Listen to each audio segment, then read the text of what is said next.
Hello students आज मैं आप लोगों के लिए नेक्स्ट टॉपिक लेके आया हूँ, लेक्चर नंबर 5, लास्ट टॉपिक इस चैप्टर का, importance of equilibrium constant. Student बहुत इम्पोर्टेंट टॉपिक है, पेपर में सेक्शन सी के अंदर ये क्वेश्चन आता है कि discuss the importance application of equilibrium constant. तो स्टूडेंट बहुत आसान सवाल है, चले इस सवाल की तरफ जाएंगे। तो इम्पोर्टेंस ऑफ इक्विलिब्रियम कांस्टेंट या एप्लीकेशन ऑफ इक्विलिब्रियम कांस्टेंट, तो इसमें सबसे पहले जो इम्पोर्टेंस है, इक्विलिब्रियम कांस्टेंट हमें बताती है direction, predict the direction of chemical reaction, direction of chemical reaction. Student heading the direction of chemical reaction. अब हम लॉ ऑफ मास एक्शन के मुताबिक हम बात करेंगे। लॉ ऑफ मास एक्शन हमें क्या कहती है? लॉ ऑफ मास एक्शन हमें कहती है कि Kc जो है ये बराबर है प्रोडक्ट की कंसंट्रेशन डिवाइडेड बाय रिएक्टेंट की कंसंट्रेशन, रिएक्टेंट की कंसंट्रेशन। अब ये हमें लॉ ऑफ मास एक्शन कहती है। ठीक है स्टूडेंट्स, अब हम डायरेक्शन ऑफ केमिकल रिएक्शन या कोई भी केमिकल रिएक्शन, उसके डायरेक्शन के बारे में किस तरह Kc की वैल्यू से हम किस तरह प्रिडिक्ट कर सकते हैं, कैसे हमें बता सकती है कि इक्विलिब्रियम कांस्टेंट से हम डायरेक्शन को कैसे फाइंड आउट कर सकें स्टूडेंट। तो इसके लिए मैं एक जनरल इक्वेशन लिख लेता हूं। फॉर एग्जांपल हमारे पास एक इक्वेशन है A plus B gives us C plus D। ठीक है, अब लॉ ऑफ मास एक्शन के मुताबिक अगर हम इसमें इसको लिखें, ठीक है, तो प्रोडक्ट्स को C D को ऊपर लिखेंगे और रिएक्टेंट को नीचे लिखेंगे। ठीक है, तो फॉर एग्जांपल इसको मैं लिख लूं Kc इक्वल टू C की कंसंट्रेशन, ठीक है, इनटू D की कंसंट्रेशन एंड A की कंसंट्रेशन एंड B की कंसंट्रेशन। ये एक जनरल इक्वेशन है, इसमें हम देखेंगे कि Kc की किस तरह डायरेक्शन हमें बताती। अब हम इस इक्वेशन से Kc की वैल्यू को फाइंड आउट करेंगे। इस इक्वेशन से क्या करेंगे? Kc की वैल्यू को फाइंड करेंगे, और ये किसी भी टाइम हम कर सकते हैं। जब हमारे पास ये रिएक्शन प्रोसीड करेगा, left to right, reactant to product convert होगा या प्रोडक्ट टू रिएक्टेंट होगा, तो हमें किसी भी टाइम के ऊपर हम अपने जो स्पीड है, रिएक्शन है, रेट है, उससे हम प्रिडिक्ट कर सकते हैं। उसके लिए स्टूडेंट्स हमारे पास होता है प्रिडिक्शन फॉर द डायरेक्शन। हमारे पास एक टर्मिनोलॉजी हम यूज़ करते हैं, उसको हम कहते हैं रिएक्टेंट कोशेंट। उसको क्या कहते हैं? Reactant quotient, reactant quotient. इसको मैं अभी बताऊंगा, आपको परेशान होने की जरूरत नहीं है, एक नई टर्मिनोलॉजी आ गई, रिएक्टेंट कोशेंट। रिएक्टेंट कोशेंट को हम Qc से रिप्रेजेंट करते हैं। किससे रिप्रेजेंट करते हैं? Qc, reactant quotient. इसको मैं डिफाइन ऐसे करूंगा, रिएक्टेंट कोशेंट को हम कहते हैं the ratio of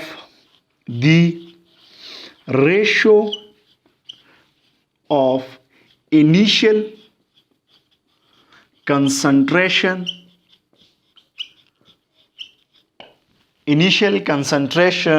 of product and reactant,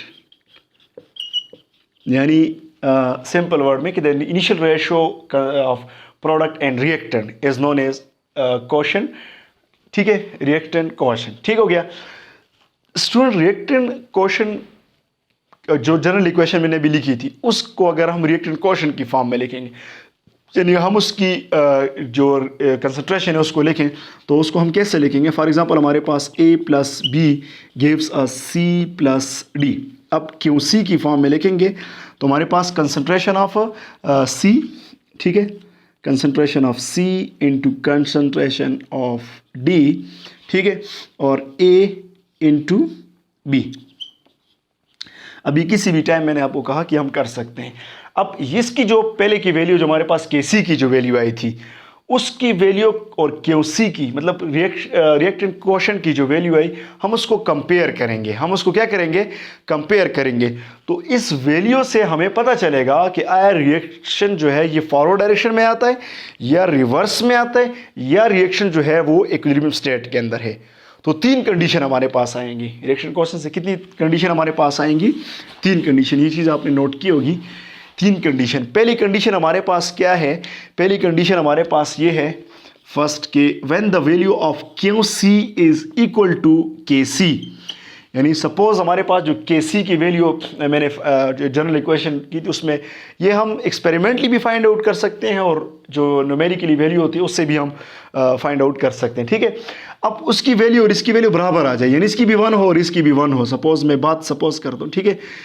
अब 1 = 1 मतलब क्यू सी जो है ये के सी के बराबर हो जाए। जब दोनों बराबर हो जाए इसका मतलब होता है कि जो रिएक्शन है वो इस स्टेज के अंदर एट इक्विलिब्रियम कंडीशन में है, ठीक है। रिएक्शन किस हालत के अंदर है?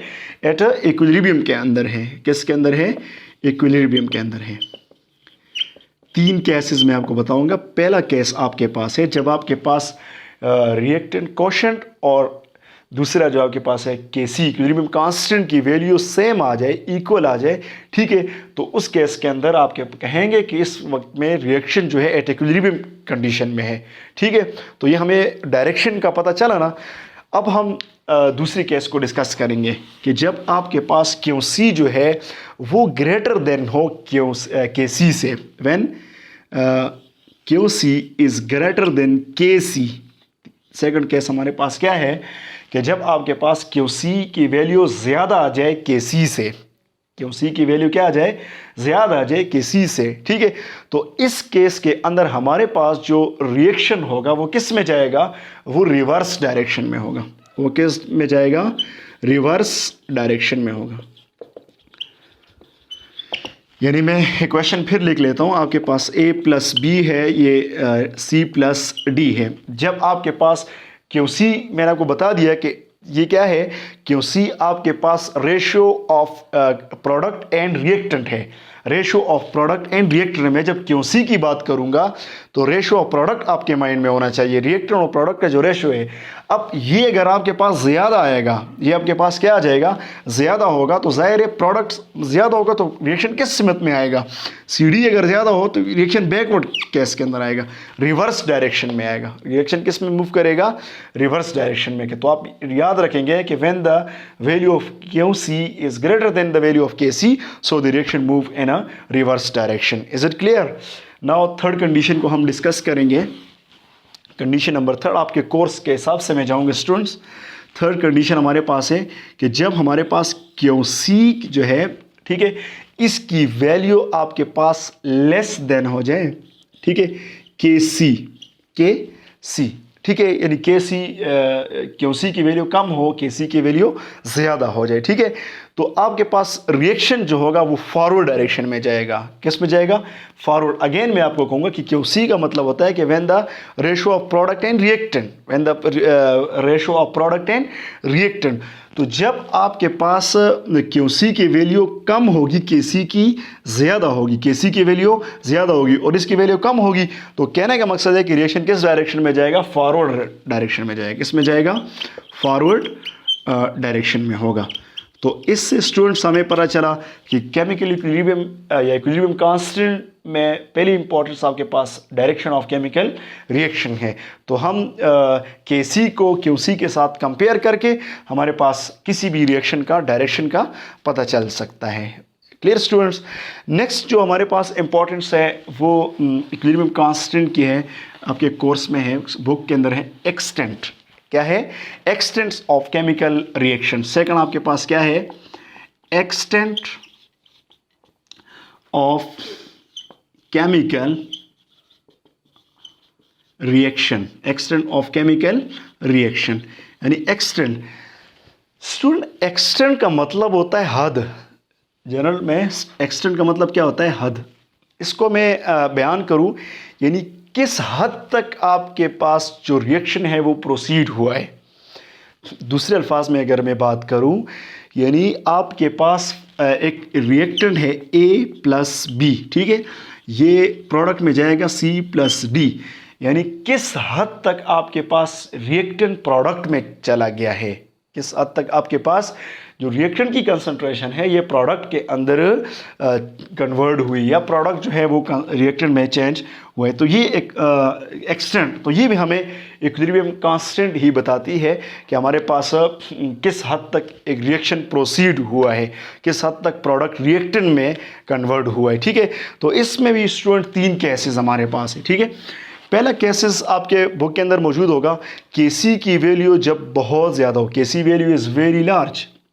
पहला केस आप लिखेंगे, first case, when the value of KC is very large. परेशान होने की ज़रूरत नहीं है। ठीक है, इसको मैं भी इक्वेशन में समझाऊंगा आपको।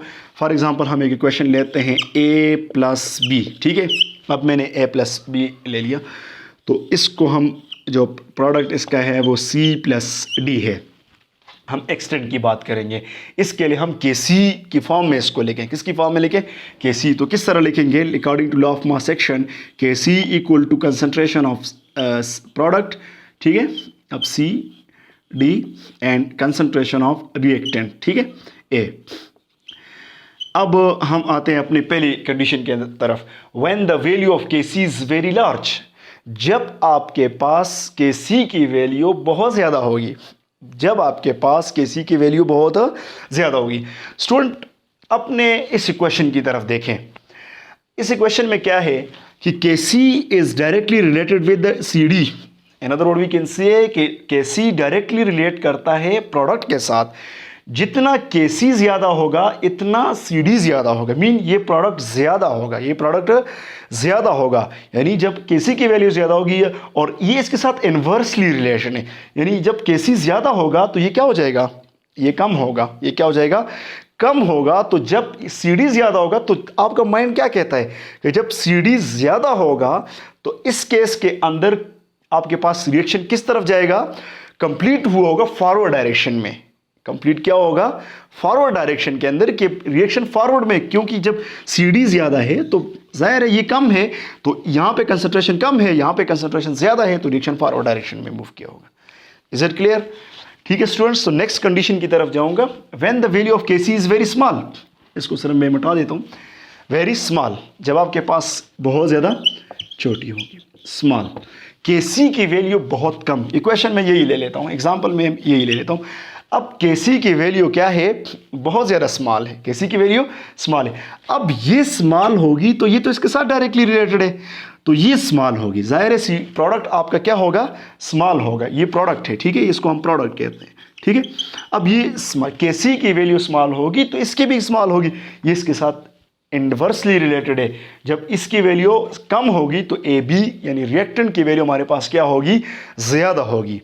ठीक है, अब इसकी वैल्यू जब ज़्यादा होगी तो मतलब इस इक्वेशन को अगर देखें, इसकी वैल्यू कम है, इसकी वैल्यू ज़्यादा है, तो हम क्या कह सकते हैं? हम इसमें कह सकते हैं कि जो रिएक्शन है वो कंप्लीट नहीं हुआ फॉरवर्ड डायरेक्शन में, रिएक्शन रिवर्स डायरेक्शन के, उसकी एक्सटेंट जो है वो रिएक्टेंट में है, फॉरवर्ड प्रोडक्ट में नहीं है। ठीक है, does not in a forward direction because the value of reactant is large. इसकी वैल्यू बहुत ज़्यादा है तभी इसकी वैल्यू क्या होगी? कम होगी। Is it clear student? Next आपके पास थर्ड कंडीशन है कि जब आपके पास Kc के when the value of Kc जो है वो neither very large neither very small. ठीक है, when the value of Kc is neither, ठीक है, नाइदर वेरी लार्ज, ना बहुत ज़्यादा हो और नाइदर वेरी स्मॉल, यानी ना आपके पास Kc की वैल्यू ना आपके पास बहुत ज़्यादा मतलब ज़्यादा हो और ना ही आपके पास बहुत ज़्यादा कम हो। ठीक है, तो ना कम हो ना ज़्यादा हो, तो इसमें जब आपके पास दोनों की मतलब Kc की वैल्यू ना ज़्यादा इतना लार्ज हो ना स्मॉल हो, तो इस वक्त स्टूडेंट आपके पास जो रिएक्शन होगा वो closely at the equilibrium state में होगा, मतलब ना फॉरवर्ड डायरेक्शन में होगा ना रिवर्स, वो इंटरमीडिएट स्टेट के अंदर होगा। इस स्टेट के अंदर होगा, इंटरमीडिएट स्टेट के अंदर, आप कह सकते हैं कि इंटरमीडिएट स्टेट के अंदर होगा। स्टूडेंट्स आपके कोर्स में तो ये दो इम्पोर्टेंट्स हैं। लास्ट एक छोटा सा आपके कोर्स में लिखा होगा एक्सटर्नल जो है अगर आप कोई एक्सटर्नल कंडीशन को चेंज करें, ठीक है, तो उसके क्या इफ़ेक्ट करेगा। ठीक है स्टूडेंट, तो आपके कोर्स में इसको डिटेल के साथ नहीं बयान किया हुआ, फर्स्ट ईयर में जाके आप इसको डिटेल के साथ पढ़ेंगे कि अगर आप केमिकल इक्विलिब्रियम को एक्सटर्नली डिस्टर्ब नहीं करते तो वो मतलब जो रिएक्शन होगा वो कि इक्विलिब्रियम के अंदर होगा। अगर आप उसको डिस्टर्ब नहीं करते, मतलब रिएक्टर और प्रोडक्ट को एक्सटर्नल से मुराद ये होता है कि आप प्रेशर, टेम्परेचर या कंसंट्रेशन को बढ़ाएं या कम करें। अगर उसको आप ना बढ़ाएं ना कम करें तो आपका जो रिएक्शन है वो इक्विलिब्रियम में होगा। लेकिन अगर आप उसको डिस्टर्ब कर दें, ठीक है, आप उसको डिस्टर्ब कर दें तो वो रिएक्शन होगा वो खुद को ऑटोमेटिकली खुद को इक्विलिब्रियम के अंदर वो लेके आएगा, ऑटोमेटिकली वो खुद को इक्विलिब्रियम के अंदर लेके आएगा। इस प्रिंसिपल को हम कहते हैं ली चार्टलियर प्रिंसिपल, ये उसने कहा था। ठीक है, फॉर एग्जांपल मैं आपको एक मिसाल दूं, N2 प्लस H2, ठीक है, और ये हमारे पास प्रोडक्ट NH3 दे दें, क्या दे दें, NH3। इसको बैलेंस कर लेते हैं, 2 डाल देते हैं, यहाँ पे हम 3 डाल लेते हैं। अब अगर आप इसको मैं एक्सटर्नल में प्रेशर, टेम्परेचर या कंसंट्रेशन को चेंज करें, मैं यहाँ पे NH3 अमोनिया की कंसंट्रेशन को यहाँ से निकाल देता हूँ, क्या कर लेता हूँ, निकालूंगा, तो ये अकॉर्डिंग टू ली चार्टलियर प्रिंसिपल ये होगा कि यहाँ से रिएक्शन फास्ट हो जाएगा और इसकी कंसंट्रेशन यहाँ पे खुद ब खुद बनती जाएगी। ठीक है, अगर मैं इसकी कंसंट्रेशन को डिस्टर्ब करूंगा तो रिवर्स डायरेक्शन में रिएक्शन मूव करेगा और इसकी कंसंट्रेशन क्या हो जाएगी, इक्वल हो जाएगी। ठीक है स्टूडेंट, तो आज का टॉपिक था इंपॉर्टेंस ऑफ इक्विलिब्रियम कांस्टेंट। उम्मीद करता हूँ आप लोगों को समझ आया होगा। फिर भी अगर कोई मसला है तो आप मुझसे कमेंट्स में ज़रूर पूछें। कि अल्लाह हाफ़िज़।